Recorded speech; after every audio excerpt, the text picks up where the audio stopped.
Find out about London. You'll meet the Hollywood director making a film about this Sikh family. He was a key historical and political figure in terms of the British ruling India. Inside, you'll discover how innocent motorists are being caught out by speed guns. 53 miles per hour, 35 miles an hour. Inside, you'll find the detectives tracking down pedigree pooches kidnapped to order. Inside Out London, Monday, 7:30 on BBC One. 53 miles per hour, 35 miles an hour. He was a key historical and political figure in terms of the British ruling India, but very few people know who he is. Discover why Bend It Like Beckham director Gurinder Chadha wants us all to know about this Victorian Sikh family. And I meet the dog detectives tracking down the pedigree pooches stolen to order. The police are almost powerless to get a conviction. If someone's caught red-handed with their dog, unless they're going to turn around to the policeman and say, yep, I nicked it, there's no proof.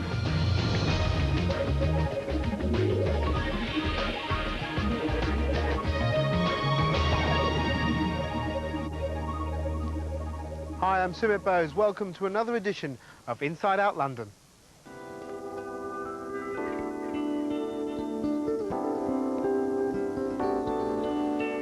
People come to London for a variety of reasons, and one of which is our wonderful architecture. And a familiar sight right across the capital on many buildings is the blue plaque. There are more than 760 blue plaques in London, and one of the latest to be awarded is here in Holland Park. Number 53 Holland Park, in fact. And it's quite special because it marks London's first Sikh family. The Duleep Singh family have a long and fascinating history, one which is about to be turned into a major new feature film. Bend It Like Beckham director Gurinder Chadha has more. Extremely handsome, speaks English perfectly and has a pretty, graceful, dignified manner. That was how Queen Victoria described the Indian Maharaja when they first met in 1854. Maharajah Duleep Singh is a key important figure in my history as a British Asian.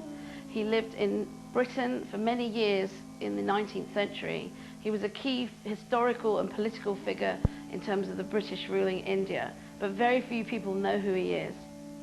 Far from home and growing up in rural circles, Duleep Singh was unaware of his land and wealth in the Punjab, now under British rule. But as a favourite of Queen Victoria's, his high status here ensured that his children were born into a world of privilege. Just give us her reaction to it. To me, he was the original British Asian, trying to find the balance of his Indianness and Englishness. I've been researching his life in Britain for the last 4 years in order to make a major new feature film on him and his family. I'm determined to unravel more about the family's past to enrich my film. Today my research brings me to the British Library. Florist to Her Majesty, Regent Street. £2.46 on flowers, wow. This is all personal paperwork from the Duleep Singh family.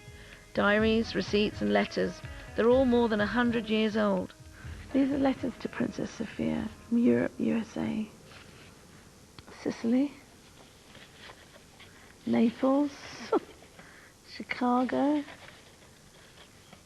So what does this tell me? That the family enjoyed a very luxurious lifestyle with maids, exotic holidays and expensive shopping trips to Harrods.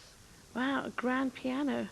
But importantly, it also reveals that after he was brought to the UK, Duleep Singh spent years trying to persuade the British government to allow him back to India, and that even after his death, his children also had to get permission to travel to southern Asia. Journey to Bombay, April 29th. But given the significance of the Maharaja's place in royal and Asian history, there's surprisingly little official documentation. But here in this East London suburban street, there's the biggest collection on the life of Maharajah Duleep Singh and his children. Peter Bunce has been collecting Duleep Singh memorabilia since he was at university. He's been helping me to research the feature film. Peter's house is a shrine to the Duleep Singh family. He's got thousands of rare photographs, personal letters and documents. A precious collection. This is Duleep Singh's personal finance book. That's right. This is a record which he would have kept when he first arrived. It starts at 1854. Basically, it's got all of the addresses of his friends and colleagues in India, his contacts. This is a vanity box belonging to the Maharani. Wow, that's beautiful. And the most lovely thing is it's still got all its original oils and perfumes and scents from the time. So you get a real sense of smell. These perfumes and creams are more than 140 years old. The Maharani would have worn this. God, that actually smells very Indian, doesn't it? What is that? That's like an incense stick. Very sweet. So this is like really a passion for you, right? Yeah, it's become a addiction, you could say. So. And what drives you to sort of collect all this? I think it's the rarity of these items as well, and the demand as well. So it's about getting the items first. The images of Duleep Singh's youngest daughter intrigue me. Everything about Princess Sophia speaks poise, decorum. She appears a true Victorian lady. But according to Peter, this princess was actually a militant political activist. Princess Sophia was the goddaughter of Queen Victoria and was treated like a member of the royal family. She lived at Faraday House opposite Hampton Court and spent much of her time at the palace. But the princess came into direct conflict with the royal household when she refused to pay taxes to a government she couldn't vote for. She was a very determined lady, and she decided that her job was not done until every woman, regardless of their status, actually was able to vote. The princess was linked to the more militant side of the suffragette movement. Their tactics included setting fire to public buildings, breaking windows, and slashing works of art. At one point, Hampton Court Palace was closed for 7 months as the royals feared an attack on their property. The palace took this very seriously. They had a known suffragette living within their ranks. I'm quite sure that there would have been a lot of pressure brought down on Princess Sophia to perhaps curtail her activities. Princess Sophia did everything but curtail her activities. She went as far as selling the suffragette newspaper at the gates of the palace. I think her strength lay in the fact that she was slightly different from the others. She was an Indian lady. She had her own Sikh heritage, which is extremely important to her. And generally, I think she deserves her place in history.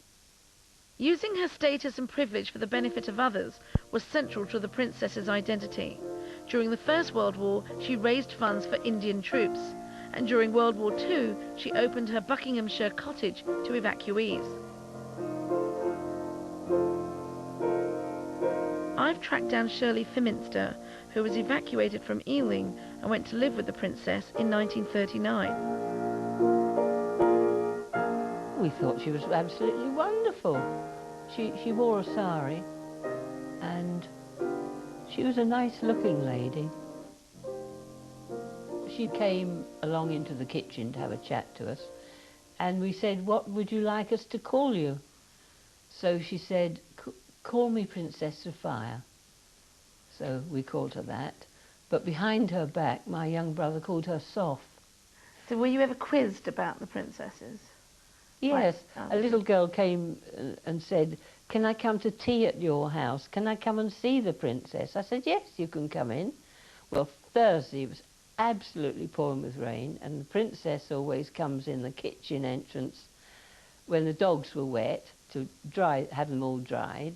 And she came in with her sou'wester hat and raincoat and boots, and this girl just looked and thought, "Oh, princess." She thought we'd be a little girl in a pretty pink dress just sitting there. And the wands and the crowns. When it was our birthdays, the princess said, "Now, you'd like your friends to come to tea. Well, invite the whole class," she said, and there would be about 35 children came. Wow. They all thought it was wonderful. And what did you all eat? What did she make? All these cakes used to come from the Army and Navy stores. They were lovely little cakes with cherries on and cakes with icing on, things we hadn't seen, you see, in the war. We count it as a very, very happy time in our lives.